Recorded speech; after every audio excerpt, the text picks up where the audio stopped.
Ibadah kita mulai dengan pengakuan pertolongan kita datangnya dari Allah yang menciptakan langit dan bumi. Turunlah atas kita kasih karunia dari Allah Bapa, Allah Putra, dan Allah Roh Kudus ketiganya yang esa. Amin. Shalom teman-teman, sebelum kita memulai ibadah kita pada hari ini, mari sama-sama kita mengambil sikap saat teduh, kita siapkan hati dan pikiran kita untuk datang menyembah Tuhan.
berkat yang sudah Tuhan berikan kepada setiap kami. Kami boleh berada pada hari Minggu ini untuk melakukan ibadah lagi. Meskipun ibadah kami kembali online, kiranya Tuhan tetap memberikan kami hati yang benar-benar rindu untuk berjumpa kepadamu. Tuhan, sertai ibadah ini dari awal, pertengahan hingga akhir. Biarlah hanya nama-Mu saja yang boleh dipermuliakan. Hanya di dalam nama Tuhan Yesus Kristus kami berdoa dan mengucap syukur. Haleluya, amin. Shalom teman-teman. Shalom. Kurang semangat. Shalom teman-teman. Shalom. Ya gitu dong, biar semangat, biar kita juga semangat yang penata layanan. Ya teman-teman, puji nama Tuhan, kita boleh kembali beribadah pada pagi menjelang siang hari ini. Meskipun kita kembali online, kita harus tetap mempunyai hati yang benar-benar rindu untuk datang menyembah kepadanya. Nah, mari sama-sama kita agungkan namanya, kita muliakan nama Tuhan yang ajaib dan perkasa. Ajaib Kau Tuhan. Tepuk tangan ya teman-teman.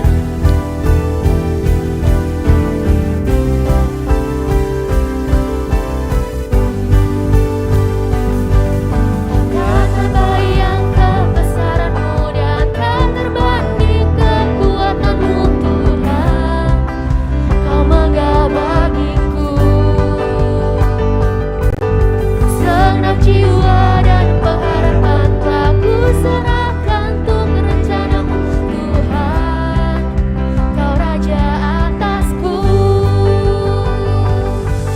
Hanya Kau yang layak ditinggikan.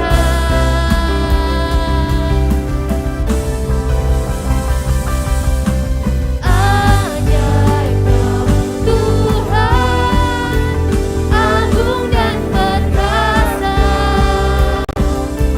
Kau sumber kemenanganku, layak berkuasa, memerintah selamanya. Yesus, Kaulah Raja mulia. Teman-teman, saya persilakan untuk bangkit berdiri. Tak terbayang kebesaran-Mu dan tak terbanding kekuatan-Mu Tuhan, Kau megah bagiku. Senang jiwa dan pengharapan telah ku serahkan untuk rencana-Mu Tuhan, Kau Raja atasku.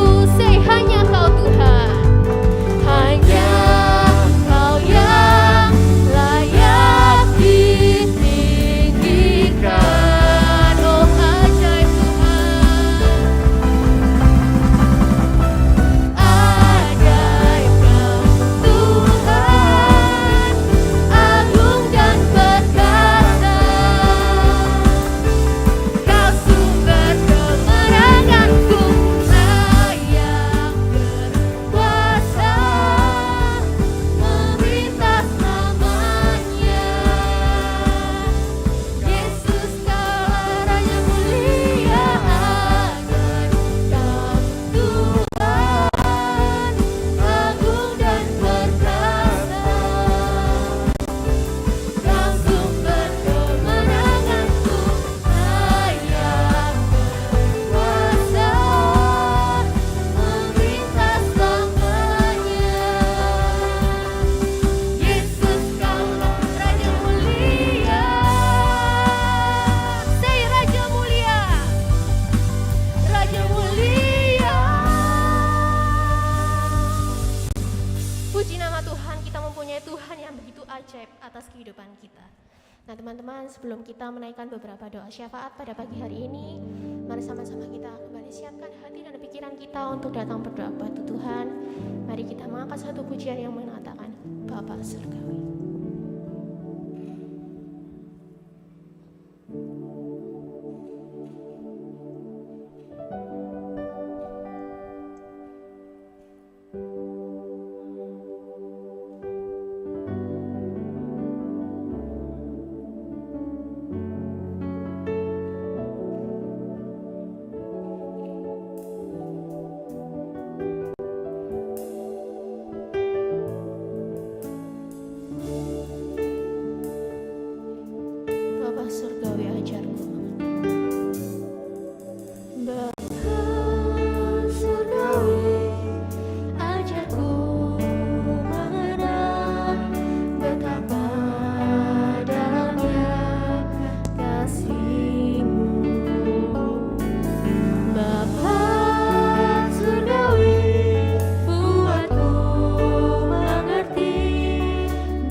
sudah Tuhan berikan dalam hidup kita, atas apa yang sudah Tuhan izinkan terjadi dalam kehidupan kita, baik buruk, baik-baik, kiranya semua itu atas izin dengan Tuhan dan kita benar-benar bisa merasakan kehadiran Tuhan dalam kehidupan kita. Mari sama-sama kita buka suara, kita berdoa. Tuhan, terima kasih karena Tuhan telah memberikan kami kesehatan yang baik. Tuhan telah memberikan kami kesempatan untuk boleh berpendidikan. Tuhan boleh memberikan kami kesempatan untuk boleh bekerja. Tuhan, terima kasih atas apapun yang sudah Tuhan izinkan dalam kehidupan kami. Kiranya Tuhan, atas apapun yang sudah Tuhan izinkan terjadi dalam kehidupan kami, ajarkan kami untuk mengerti bahwa itu semua baik adanya yang Tuhan berikan. Terima kasih ya Bapa, terima kasih.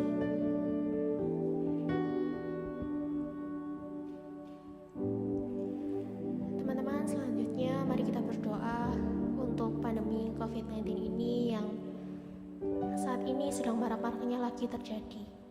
Kita tahu bahwa COVID-19 varian baru Omicron ini sangat cepat penularannya.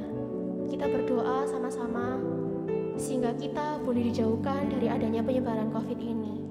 Mari kita juga berdoa kiranya kita benar-benar diberikan kesadaran untuk mematuhi setiap protokol kesehatan yang ada sehingga angka penyebaran COVID ini boleh semakin hari semakin menurun.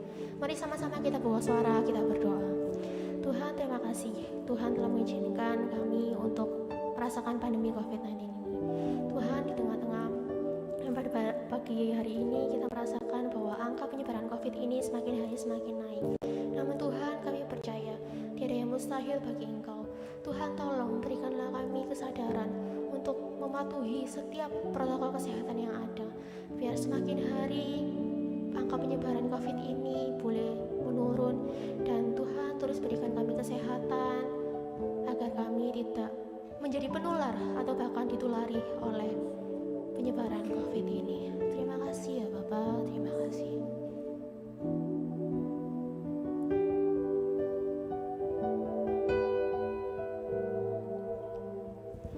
Teman-teman, kita juga berdoa bagi kita yang saat ini sedang bersekolah, berkuliah, ataupun saat ini sudah bekerja. Mari sama-sama kita berdoa agar kita diberikan hati yang benar-benar bertanggung jawab atas apa yang sudah Tuhan berikan dalam hidup kita. Hati yang benar-benar takut akan Tuhan dalam menjalankan setiap tugas dan tanggung jawab kita.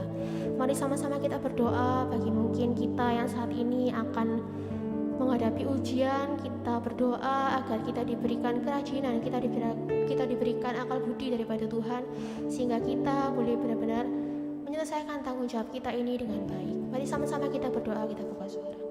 Tuhan, hamba berdoa bagi setiap kita yang sudah Tuhan izinkan untuk menikmati pendidikan, menikmati pekerjaan. Karena Tuhan, di tengah-tengah COVID ini kami boleh merasakan kuliah online, sekolah online. Kiranya itu semua tidak membuat kami jenuh dalam melakukannya, namun Tuhan terus memberikan kami semangat untuk boleh belajar di rumah. Tuhan, kami berdoa kiranya Tuhan juga memberikan kami hati yang benar-benar takut akan Engkau dalam menjalankan setiap tugas dan tanggung jawab kami sebagai pelajar, sebagai pekerja. Terima kasih ya Tuhan, terima kasih, berikanlah kami kerajinan, berikanlah kami akal budi yang hanya daripada-Mu saja. Yang terakhir, dengan suara senyap, mari sama-sama kita berdoa untuk pergumulan hidup kita masing-masing. Mari kita serahkan pergumulan hidup kita hanya kepada Tuhan, dan mari kita benar-benar menyerahkan hidup kita ini untuk diatur oleh Tuhan. Mari sama-sama kita berdoa.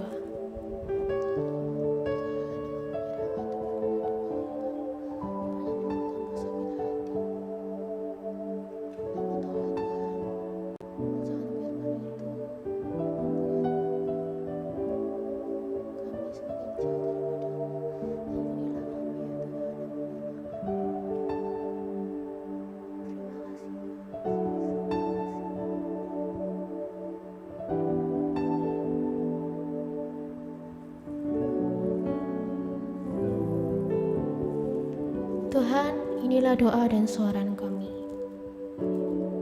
Sambil menunggu jawaban daripada Engkau, berikanlah kami iman pengharapan hanya bersandar kepada-Mu saja. Hanya dalam Tuhan Yesus Kristus kami berdoa dan mengucap syukur. Mari sama-sama kita katakan.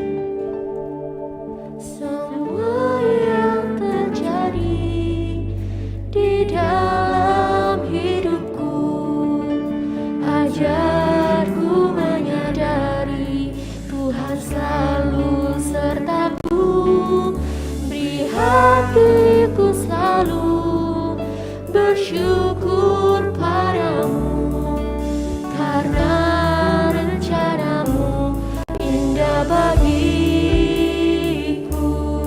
Semua yang terjadi, semua yang terjadi di dalam hidupku, ajarku menyadari Kau selalu sertaku, di hatiku selalu bersyukur padamu, karena rencanamu indah bagiku,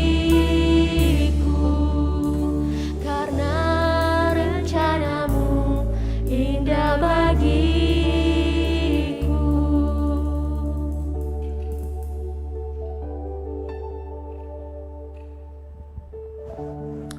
Teman-teman, mari kita berdoa sebelum kita membaca dan merenungkan firman Tuhan.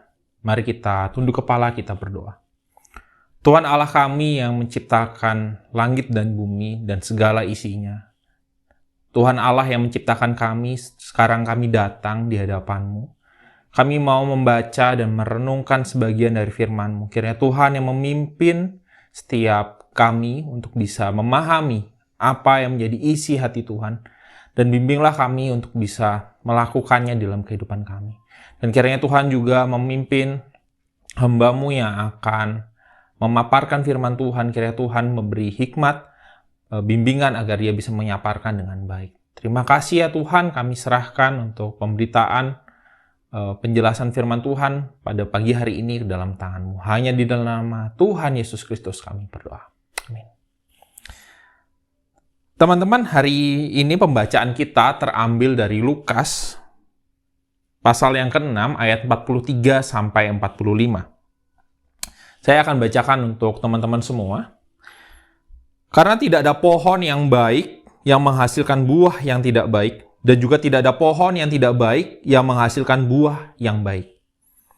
Sebab setiap pohon dikenal pada buahnya, karena dari semak duri orang tidak memetik buah arah, dan dari duri-duri tidak memetik buah anggur. Orang yang baik mengeluarkan barang yang baik dari pembenaran hatinya yang baik, dan orang yang jahat mengeluarkan barang yang jahat dari pembendaharaannya yang jahat. Karena yang diucapkan mulutnya meluap dari hatinya. Demikianlah pembacaan firman Tuhan kita hari ini. Teman-teman, pernah nggak sih lagi scrolling IG atau scrolling TikTok, terus tiba-tiba teman-teman menemukan sebuah fakta gitu. Biasanya kan ada tuh, kita scrolling terus ada kotak gitu, fakta menarik gitu. Faktanya yaitu tentang sebuah pohon mangga yang berbuah pisang. Dan juga ada berita tentang buah durian yang mirip buah nangka. Jadi teman-teman kalau bisa bayangkan, seperti gambar yang akan ditampilkan ini, teman-teman bisa melihat bagaimana di satu pohon mangga itu ada buah pisang. Dan kalau kita lihat gambar selanjutnya, kita melihat bahwa bagaimana buah durian itu berbentuk seperti buah nangka. Jadi nggak seperti naturnya. Kejadian seperti ini membuat banyak warga yang kalau teman-teman bisa baca nanti dan cari di internet, warga-warga heboh. Warga-warga jadi bingung. Wah, kok bisa ya pohon mangga berbuahnya pisang? Atau buah durian kok mirip seperti buah nangka? Tapi dari kejadian ini mungkin kita berpikir, apakah mungkin sebenarnya seperti hal ini terjadi? Apakah itu benar-benar buah pisang? Apakah itu benar-benar buah nangka? Tidak ada buah yang menghasilkan buah yang lain, kalau kita ketahui gitu ya. Misalnya pohon mangga berbuah apel atau durian, nggak mungkin. Sejauh yang saya tahu, hal ini tidak akan terjadi kalau tidak ada orang yang melakukan sesuatu dengan pohon itu. Dan bahkan, kalaupun bisa, tidak akan berbuah jauh gitu. Misalnya jambu biji air, jambu biji monyet gitu doang. Nggak akan berbuah dari pohon jambu, tiba-tiba jadi pohon apel gitu buahnya. Hal ini menunjukkan bagaimana natur dari pohon tersebut itu nggak sesuai gitu. Kalau dari ilustrasi yang di atas tadi. Ada yang salah dengan pohon itu.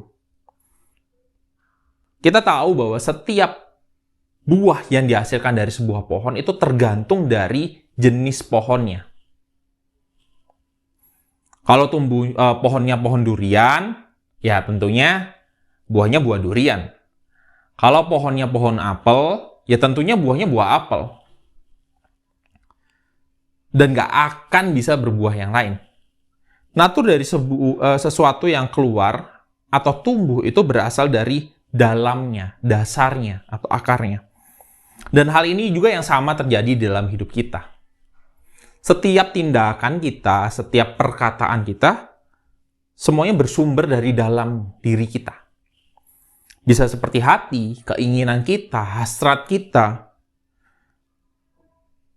dan tindakan kita tergantung dari setiap hal itu, terutama hati kita. Tema hari ini adalah crave, yang dapat diartikan sebagai hasrat, atau bahkan kita bisa artikan sebagai candu. Kalau kita lihat hasrat itu sendiri, terkadang mengontrol tindakan kita, dan itu berdasar dari hati kita. Teman-teman, kalau kita lihat dari bacaan kita, dari Lukas 6 ayat 43-45 tadi, kita akan merenungkan bersama-sama tentang satu bagian. Kalau kita perlu memiliki hati yang bersih, yang terpancar di dalam tindakan kita. Kalau kita lihat bacaan tadi secara khusus, kalau kita lihat dari Lukas 6 ayat 20, kita bisa tahu bahwa Yesus itu sedang mengajar orang banyak. Yesus sedang mengajar dan menyembuhkan orang banyak, tapi di Lukas 6 ayat 20 secara khusus Tuhan Yesus berpaling dan berfokus kepada para murid. Jadi kalau kita lihat dari Lukas 6 ayat 20 sampai ayat 49, kita akan melihat bahwa Yesus sedang berfokus mengajar kepada para murid-muridnya. Pengajaran ini sangat berbeda dengan pengajaran yang biasa dilakukan kepada orang banyak. Karena pengajaran ini khusus bertujuan untuk membentuk para murid, untuk mengajarkan para murid seperti apakah hidup sebagai para murid Kristus, para pengikut Kristus. Dan bahkan kalau kita lihat di Matius, kita melihat bagaimana pengajaran khusus sebagai warga kerajaan Allah. Nah, kita nggak akan melihat secara luas dari rangkaian pengajaran Yesus kepada para muridnya di Lukas 6, tapi kita akan fokus kepada ayat yang tadi kita baca, 43-45. Dalam bacaannya, kita bisa melihat gitu ya, di ayat 43, Yesus membuat sebuah pengajaran dengan cara apa? Dia menggambarkan. Dia membuat sebuah kontras tentang pohon dan buah. Seperti yang kita lihat di awal tadi ya, pohon dan buah. Yesus menggunakan penggambaran pohon sebagai bentuk dari hati. Hati itu. Sedangkan buah menjelaskan tentang tindakan dan perkataan.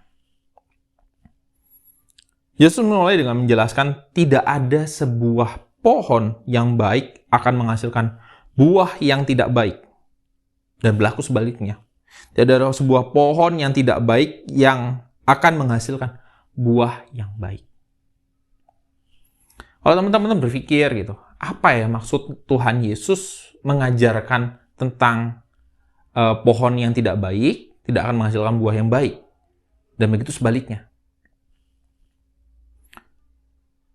Seperti kisah di awal tadi tentang pohon mangga dan pohon durian, kita ngelihat bahwa tidak ada pohon yang bisa menghasilkan buah yang berbeda. Nggak ada pohon apel yang menghasilkan buah jeruk, karena itu bukan sebuah natur, bukan sesuatu yang wajar. Itu bukan jadi sesuatu yang harusnya dimiliki oleh sebuah pohon tadi, sebuah hati tadi. Kalau secara singkat, ini menjelaskan bagaimana hati yang baik tidak akan menghasilkan sebuah tindakan yang tidak baik atau tindakan yang buruk. Dan hati yang tidak baik tidak akan menghasilkan sebuah tindakan yang baik. Kalau secara simpel, nggak mungkin ketika seseorang mau untuk berbagi, tapi dia memiliki hati untuk, aduh, aku nggak mau, kalau aku berbagi, uangku berkurang. Ilustrasinya seperti itu. Kalau yang benar nanti kita akan melihat di ayat 45 lebih jauh. Nah, kita akan melanjutkan dulu kepada ayat 44, kita akan melihat lebih jelas apa yang dimaksud Yesus tadi. Yesus melanjutkan dengan menjelaskan di ayat 44, bagaimana sebuah pohon dikenal dari buahnya. Dan di semak-semak tidak ada yang memetik buah ara, ataupun dari duri-duri tidak memetik buah anggur. Perkataan Yesus ini kalau secara simpel diartikan, kita bisa tahu suatu pohon ketika kita melihat buah yang dihasilkan. Kita mungkin akan bingung kalau dihadapkan dengan ada berbagai pohon. Kalau teman-teman misalnya ke Batu, atau teman-teman pergi ke tempat-tempat pembibitan, teman-teman akan bingung gitu melihat, loh, ini pohon apa ya? Apalagi kalau masih bibit, masih kecil. Kita tidak mudah mengetahui ini jenis pohon apa kalau kita nggak nanya gitu ya ke penjualnya. Tapi ketika kita melihat ada pohon yang sudah jadi, yang tinggal ditanam, terus kita melihat ada buahnya, kita akan dengan mudah mengetahui, oh, ini buah A, buah B, buah C. Berarti ini pohon A, pohon B, pohon C.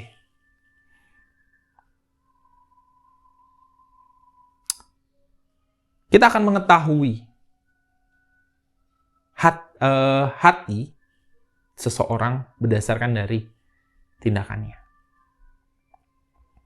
Kita akan mengetahui bahwa ketika seseorang berbuat baik, ketika seseorang membagikan sesuatu atau care atau perhatian, disitulah kita tahu bahwa oh, orang ini punya hati yang tulus. Kita bisa tahu dari tindakannya. Sedangkan tentang buah ara dan buah anggur yang tadi tidak mungkin dipetik di semak duri ataupun di semak-semak, ini menjadi sebuah seumpama kita mau beli minuman boba. Kita pasti nggak mungkin dong pergi ke toko roti untuk beli minuman boba. Kalau kita mau beli minuman boba, tentunya kita akan pergi ke kedai boba. Kita akan pergi datengin kedai boba dan memesan minumannya. Itulah gambaran tentang hati kita tadi. Kita dapat mengetahui, kita dapat sadar, kita melihat seseorang ini dari tindakannya, dan kita akan merujuk kepada hatinya. Setiap orang yang melihat dari perbuatan kita, itu bertujuan untuk melihat hati kita.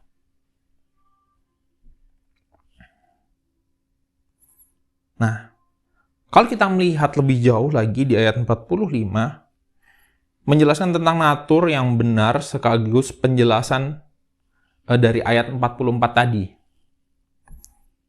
Bagaimana orang yang baik akan mengeluarkan sesuatu barang yang baik yang berasal dari pembendaraan hatinya yang baik.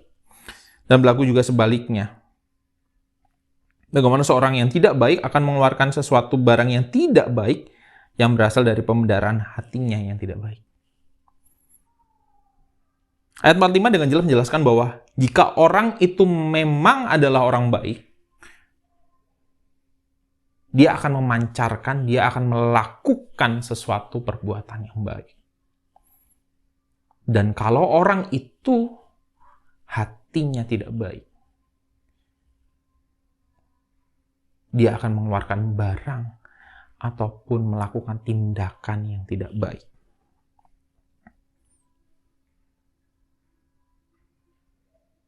Setiap tindakan yang baik akan menghasilkan sesuatu yang baik. Dan itu berasal dari hati yang baik. Dan kalau kita lihat di 45 ditutup dengan setiap hal yang kita ucapkan atau tindakan segala sesuatunya itu berasal dari luapan hati kita. Yesus menekankan bahwa, sekali lagi bahwa, ya benar setiap tindakan kita, baik atau tidak, itu berasal dari dalam diri kita, hati kita. Dan bahkan kalau kita lihat itu menjadi sebuah berasal dari hasrat ataupun keinginan terdalam kita, pemikiran kita. So, jadi problem dari setiap tindakan kita itu berasal dari hati. Yap, benar sekali. Kalau kita ingat pengajaran Yesus ini bertujuan untuk mengajar para murid yang dikhususkan oleh Yesus. Nah, untuk memulai pengajaran ini tentang kerajaan Allah itu sendiri, bagaimana cara hidup mereka. Mereka adalah orang-orang yang hidupnya paling dekat dengan Yesus, yang bahkan kalau makan, minum, ataupun tidur pun bersama-sama dengan Yesus. Kita pun sama. Apa samanya? Kita adalah para murid. Kita adalah orang-orang yang dipilih oleh Tuhan. Kita yang adalah orang-orang yang sudah dibayar lunas. Kita termasuk hati kita ini. Hati kita sudah ditebus oleh Kristus, dimurnikan oleh Kristus. Nah, sebagai para murid di masa sekarang, dan hingga nanti kekekalan, hati kita seharusnya terus dimurnikan. Dan setiap pemurnian itu nyata di dalam kehidupan kita. Kalau kita kembali ke tema kita tentang grave, selain tentang hasrat, yang berasal dari hati tadi, grave yang berarti keinginan kuat, itu juga bisa diartikan sebagai candu. Dan candu ini membentuk sebuah keinginan yang kuat, yang membawa seseorang terus-menerus terikat.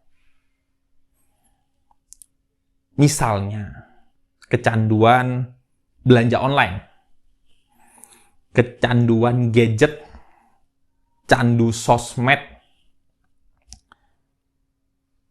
ataupun candu game online, atau bahkan candu pornografi dan yang lainnya. Ketika kita kecanduan, kita dapat kehilangan kontrol kita akan diri kita. Kita akan melakukan sesuatu dengan tidak sadar, dan bahkan kita tidak mau melepaskan diri kita dari candu-candu itu. Kalau kita lihat kecanduan itu akan terlihat dari tindakan-tindakan kita. Seperti tadi yang Yesus ajarkan. Setiap tindakan kita berasal dari hati kita. Sama seperti ketika candu, yang berarti krif tadi itu. Itu akan terlihat dari tindakan kita yang muncul. Contohnya, kalau kita kecanduan gadget, itu dapat membuat kita sering sekali melihat gadget. Baik kita lagi sekolah, terutama sekolah online, atau bahkan lagi kita kuliah online, kita nggak akan bisa lepas. Kita misalnya lagi Zoom, ataupun Google Meet, dan yang lainnya, kita lagi mendengarkan, tapi kita off cam. Terus kita scrolling yang lain, kita memegang gadget kita. Entah kita melakukan hal apa. Kita nggak bisa lepas dari gadget kita, atau bahkan kalau kita ke gereja, atau bahkan sekarang lagi ibadah. Apakah kita bisa melepaskan gadget itu? Atau bahkan kita nggak merasa aman, nggak merasa tenang ketika gadget itu jauh dari kita?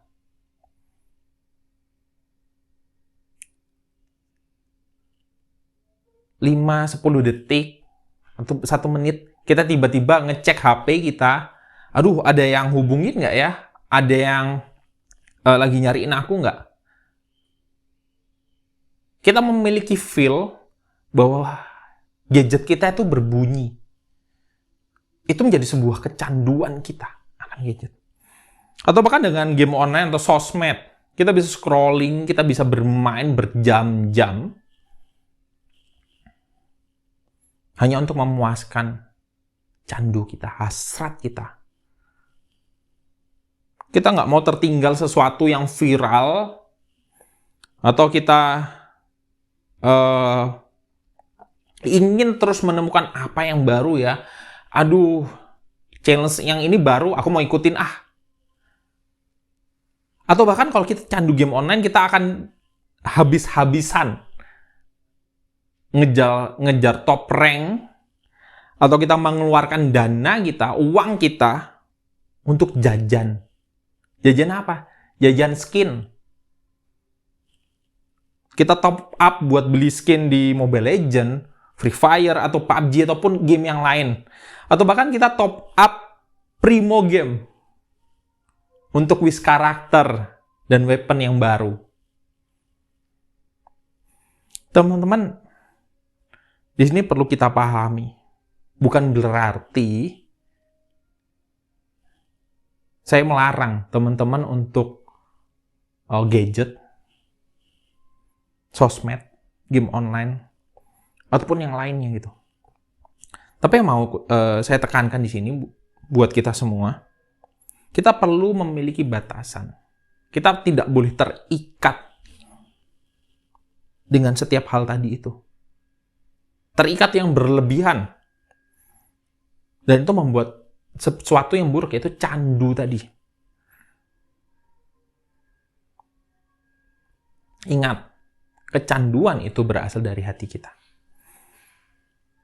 Bisa jadi setiap hal yang tadi kita lakukan, game online, candu-candu tadi, adalah sebuah pelarian.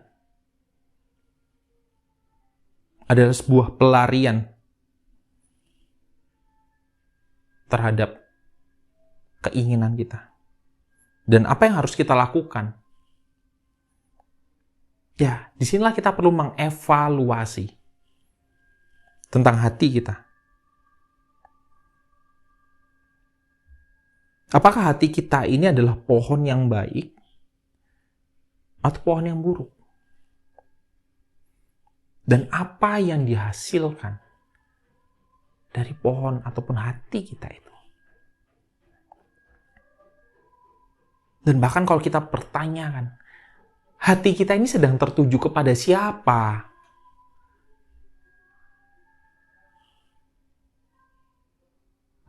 Kita sebagai murid Kristus di masa sekarang ditantang untuk menghasilkan buah yang baik. Buah yang terlihat dan dari perbuatan, perkataan, pikiran kita yang berasal dari hati kita yang baik. Dan bagaimana kita melekat kepada Yesus Kristus, yang kalau kita ingat perumpamaan tentang pokok anggur yang benar, di mana Yesus adalah pokok anggur yang benar dan kitalah carangnya. Ialah yang menjadi sumber kehidupan bagi kita. carang-carangnya itu.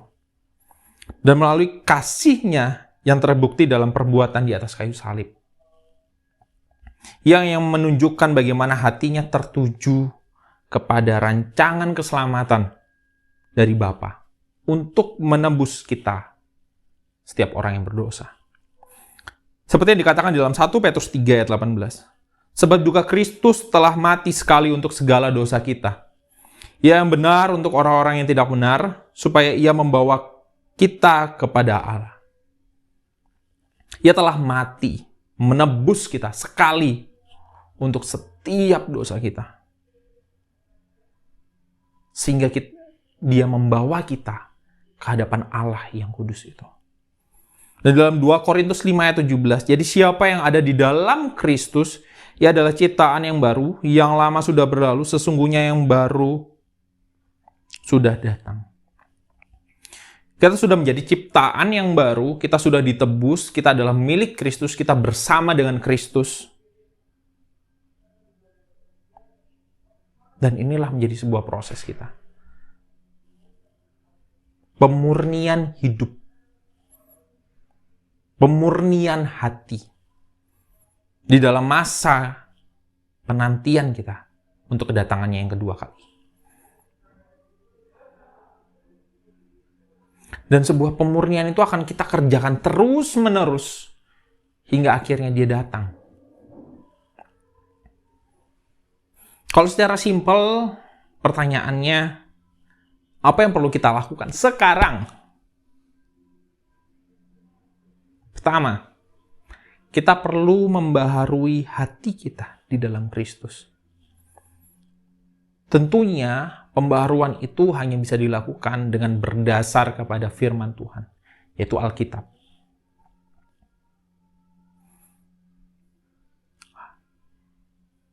Kita perlu memiliki hasrat yang begitu haus akan Tuhan.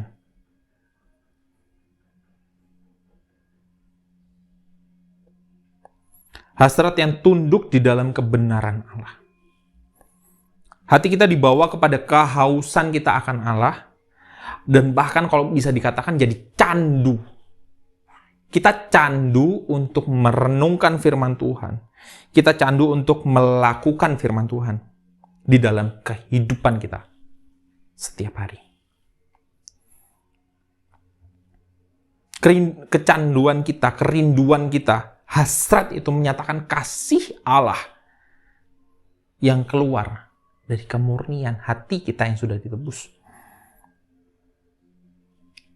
Kemurnian yang telah kita terima di dalam belas kasih Tuhan. Kita juga bisa melatih hati kita di dalam komunitas orang percaya. Dengan cara apa? Yang ada di gereja kita. Yaitu apa? GDG. Jadi sebuah komunitas ketika kita bisa bersekutu bersama, kita saling terbuka, saling mengkoreksi, saling mengevaluasi, saling membentuk satu sama lain.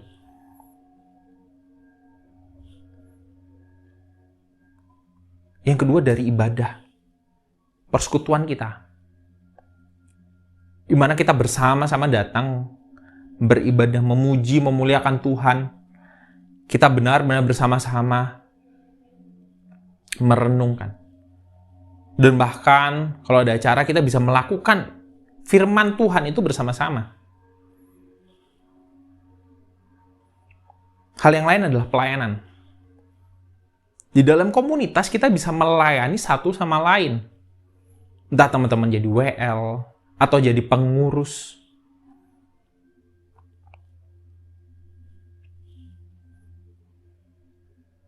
Atau bahkan kalau teman-teman di dunia kerja, atau di sekolah. Teman-teman bisa jadi terang di dalam studi, dan juga pekerjaan dari teman-teman masing-masing. Kita diutus untuk pergi. Untuk menunjukkan kasih itu. Kemurnian hati Allah itu.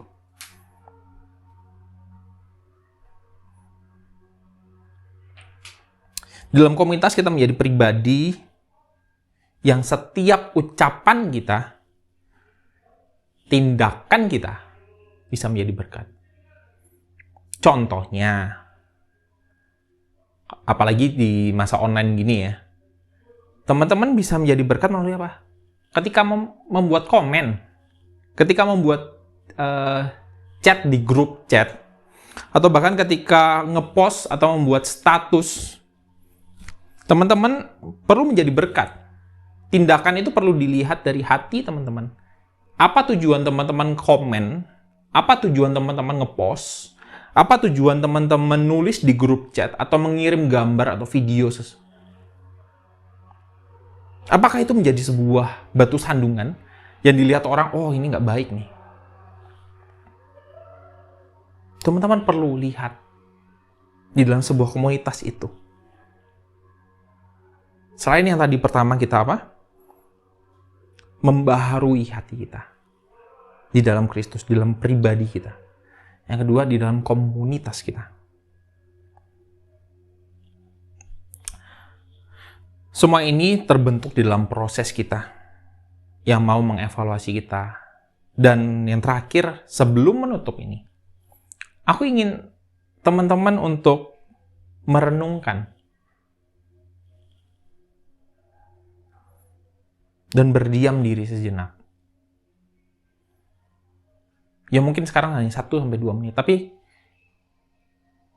aku rindu buat teman-teman bisa merenungkannya itu sepanjang 1 minggu ini. Apa yang perlu kita renungkan? Pertama, apakah hati kita, hati teman-teman, sudah memiliki hati yang bersih dan memancarkan hati itu di dalam setiap tindakan kita? Jikalau belum, mohon ampunlah kepada Tuhan. Mintalah Tuhan mengkoreksi hati kita. Agar hati kita benar-benar bisa murni, baik. Sehingga tindakan kita mengikutinya. Pertanyaan kedua yang teman-teman perlu renungkan. Apakah yang menjadi penghalang teman-teman untuk memiliki hati yang bersih, yang murni tadi? Apakah hasrat atau bahkan kecanduan yang sedang teman-teman alami? Akuilah setiap kecanduan teman-teman. Setiap hal yang membuat teman-teman susah untuk memiliki hati yang murni. Silakan teman-teman 1-2 menit ke depan, teman-teman berdoa secara pribadi, dan nanti aku akan menutup doa itu.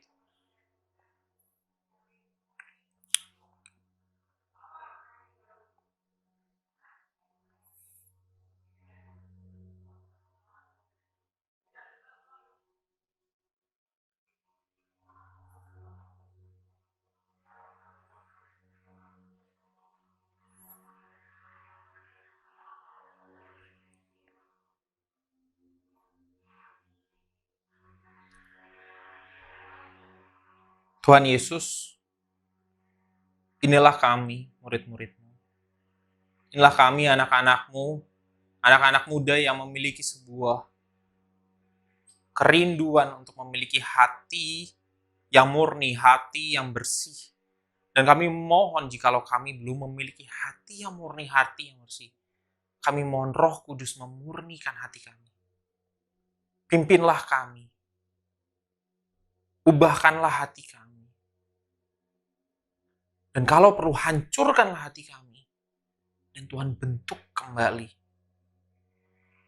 Sehingga setiap hal yang kami lakukan berasal dari hati yang murni. Hati yang melihat kasih Kristus. Dan kami juga berdoa, jikalau ada kecanduan-kecanduan yang mengikat kami saat ini, kami mohon pertolongan dari Tuhan.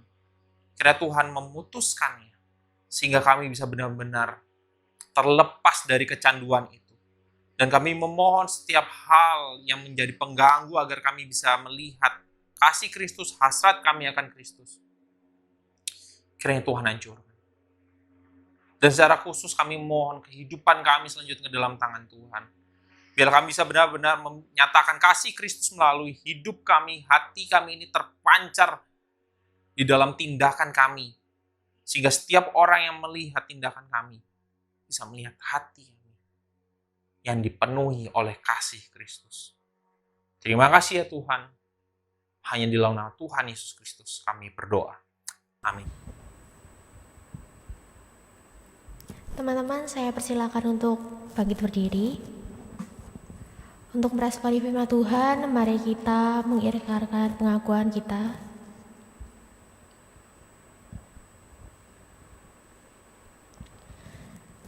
Pengakuan iman rasuli.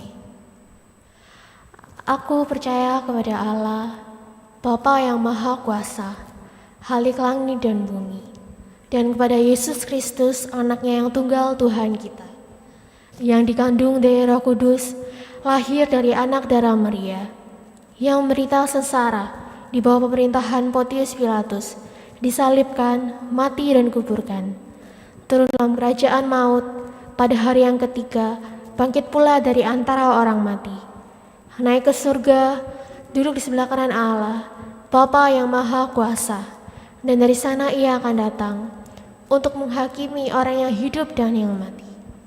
Aku percaya kepada Roh Kudus, gereja yang kudus dan am, persekutuan orang kudus, pengampunan dosa, kebangkitan tubuh, dan hidup yang kekal. Amin. Teman-teman, saya persilakan untuk duduk kembali. Tiba saatnya kita akan memberikan persembahan. Teman-teman bisa mempersiapkan persembahannya. Kita akan mempersembahkan persembahan kita melalui QRIS kode gereja masing-masing. Dan untuk melakukan persembahan, mari sama-sama kita mengangkat suatu pujian ku bawah korban syukur.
apa yang kami punya kiranya apa yang kami beri ini bisa untuk memperluas kerajaan-Mu dan hanya untuk kemuliaan-Mu saja Tuhan.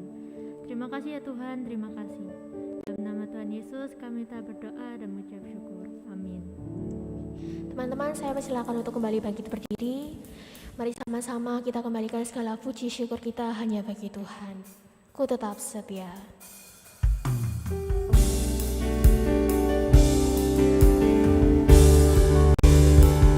Sampai akhir ku menutup mata, ku tetap setia menanti janji-Mu, sampai ku dapatkan mahkota kehidupanku.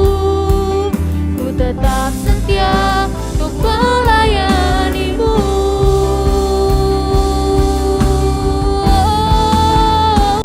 Sampai akhir ku menutup mata, ku tetap setia menanti janji-Mu,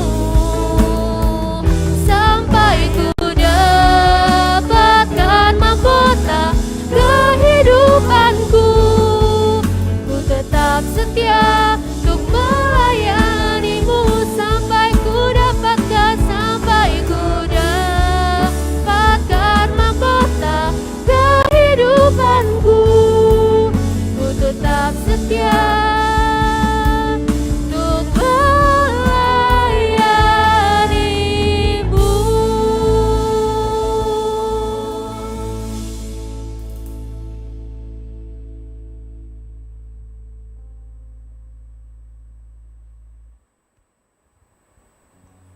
Teman-teman, mari kita kembali kepada kehidupan kita di masyarakat, di sekolah kita, di rumah kita.